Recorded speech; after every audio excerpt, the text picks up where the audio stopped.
I think through this, we've all realized the value of giving time rather than giving physical things. And time is priceless. the best gift you can give anyone.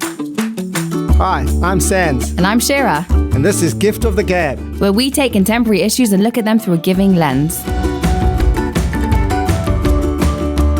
So today we're going to discuss, and I want to, flesh out a few of the thoughts that we have about the cost of living crisis. Everyone's speaking about it, and this is something that has kind of jumped on us. I think at the beginning of 2022, not many people would have thought that by the end of 2022 we would be really in the midst of something quite difficult. Could be protracted, could be quite, no one knows when it's exactly going to end. Figures have showed it could go into 2024, 2025. I feel a bit sick. Yeah. So it's things that, I think we need to discuss and see from a giving point of view, what are our, tips? Yeah, I mean, first of all, for ourselves, and we hear that quite a lot. If you Google what are tips for the cost of living crisis, you'll hear all these advice and things on how best you can save money for yourself and all of those things. But I guess because we're Gift and because we really care about people, how can we help other people right now? That's it's for sure, I think there's this mentality. We saw it right at the beginning, the first few moments of, first few days of what was the COVID pandemic. There was that, bunkering down, buying the toilet paper. We realized that we're in this together, and you got to actually take care of each other and look outward. And when you start to do that, it becomes a little bit more bearable. People, they talk about a recession, some of the worst figures in the last 30, 40 years. And that's... we've seen that Gift even, Right. Our referrals before were about 2 or 3 new families coming on board a week. And what was it the other week? Well, we had 10 a week, and we've actually had nearly 8 in one day, which was just...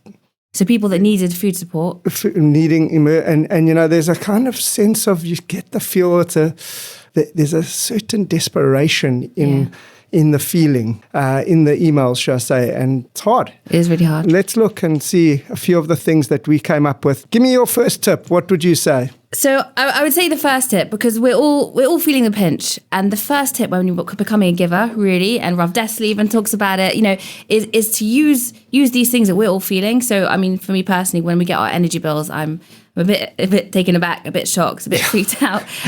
There are some tough words in the house, but to use all of those feelings that we're feeling and actually use them to empathize with someone who's really, really struggling. Right. Does that make sense? No, for sure. Look. It's a bit weird to share this, but I will share it, and I'll explain why I'm sharing it. When I lived in Israel many years ago, and we lived as I was studying in yeshiva, and we didn't really have support. And a lot of times, people in the yeshiva world will have a support structure, a parent or parents, or parents-in-law that are helping out. We didn't really have that, and it got to a point where my wife and I were really, really living rough. And I was going to yeshiva every day with a bunch, 300 guys, all from different circumstances. No one really, except for my rabbis, knew the extent to which I got down to. I had, I can tell you, it was the 25th of the month, and I had 70 shekels in my pocket, and I was deciding to buy nappies for my daughter, or challah and wine. Oh, and I get that feeling. I understand it. And I went to yeshiva, and none of my mates knew. And then I had to, at some point, it burst. I just couldn't deal with it. And I told one of my closest friends, and he had kind of suspected, but, and then the whole things changed, because he had, he looked at me differently. I could see that. He just had empathy. He used empathy, and he realized there was stuff I needed, and he helped me out with that. And it really helped me. So that's really special. I think a bit of the message I'm trying to say maybe is that, you walk around and you don't realize, and I think we have this all the time, when we have drivers that go deliver some of the food parcels, that they're shocked at some of the roads that we have people that are requiring food, and we've checked them all out. We've got checks and referrals, etc. But they are pretty, it's not some little corner of the society. It's people that are living with us, around us. And so I think the message, what you were saying there is use empathy, is really just realize everyone's in this. Thank you for sharing that story. I think it's a very powerful message, though, but because you never know what anyone's going through. I don't think you ever knew that about me either. I didn't. I really didn't. I could tell you a lot of stories, really crazy ones of, maybe that's another podcast where, right. When you put yourself in a certain place and you say, I'm here, whatever happens, certain things happen for you. And I thought it actually could be quite a fun podcast to relay some of the stories that happened. Coming soon at Spotify near you. Yeah, there you go. Tip number 2, and I think this is also, one that has to be done subtly. Like we just said, everyone's in this together now. Sometimes, you just invite someone, it might not be your closest friend, but you invite them for a Shabbat meal.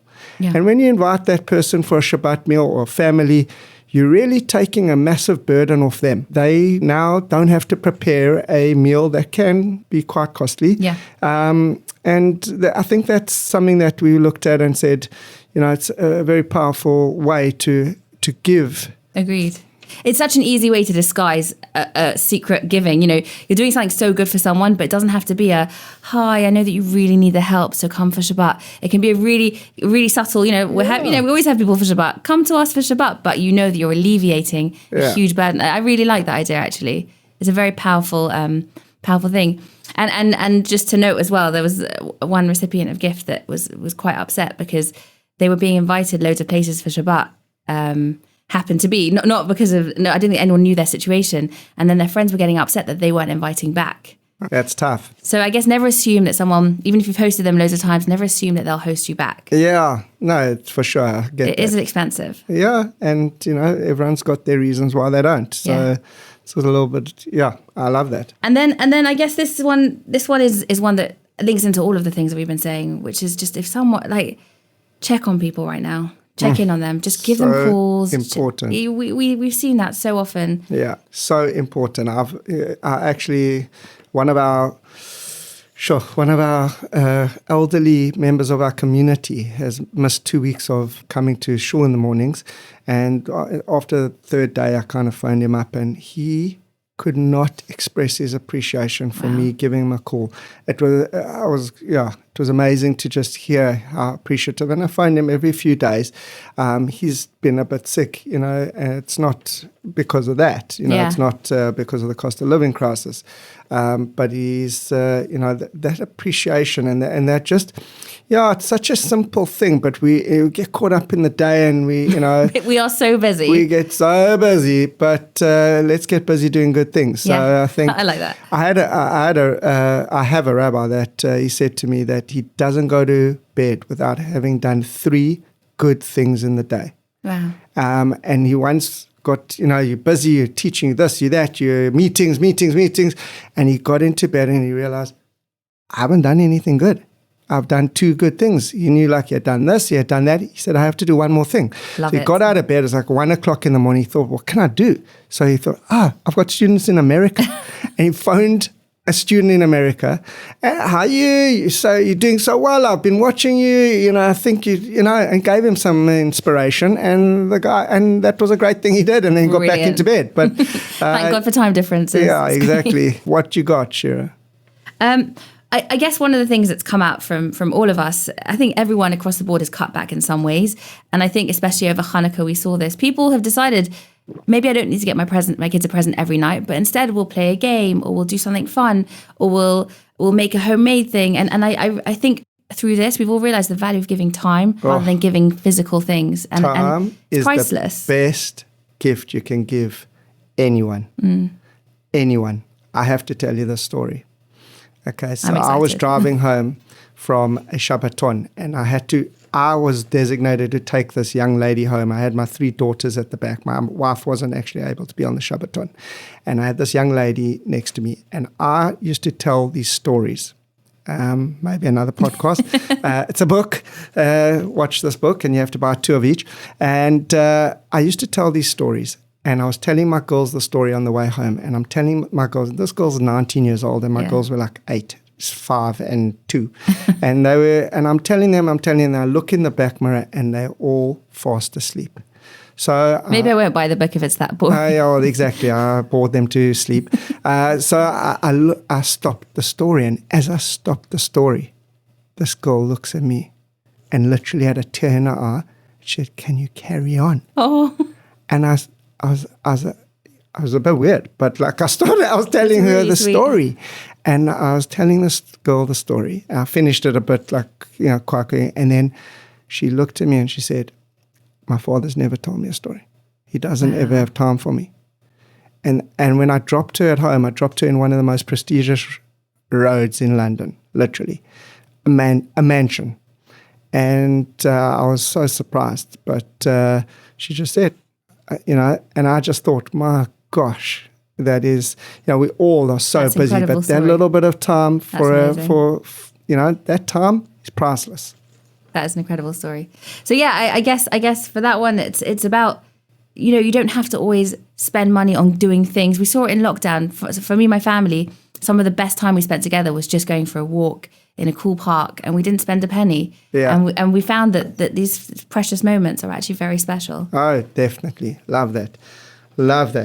And I can tell you what we were you discussing a bit earlier, but time, one of the most unbelievable things we're seeing now is people spending time doing good things together with their family. One of the fathers wrote to us and told us that the hour he spent with his kid volunteering and helping to pack bags was one of the best hours he spent the whole year. Oh, and that's incredible. That's You very can special. have all that, and they've been, and I know this family, they've been on holidays, they've had great times. This was right up there in the highlights. So going and doing a good thing with your family is also priceless. It's an amazing, it's great to get out on a walk, etc., but that's something that also can be looked at. Brilliant. Okay, so that's a good few tips that we've given you. should we give a quick recap? Yeah, I think definitely go for it. You go for it, Sharon. I think, so I guess number one, have empathy. Use this whole situation. When you're struggling a tiny bit, use it as empathy to understand how people are really struggling. Number two, invite people for meals, alleviate their burden in a very private and dignified way. You don't need to make a big fuss of it. Yeah. Do something that's a norm. And, I've got some leftover stuff. Do you want it? Without making someone feel needy.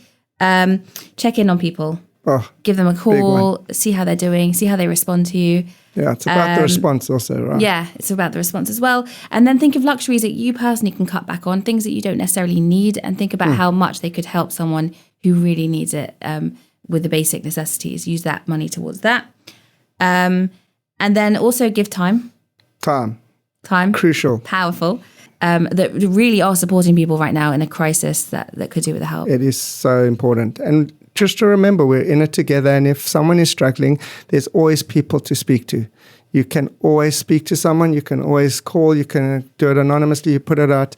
There's hotlines. There's friends. There's social media to talk to people privately. And we're all in it together. And it's such an important thing to really remember, and we will come out of it. This is not a negative. It's quite a heavy topic. It will get better. We need to give. Yeah, we need to do good things to each other. And if you have any other tips that you think might be good, please feel free to email us at podcast@jgift.org, and we will share them next time. So until next time, keep doing good things. Speak to you soon. Take care. Bye.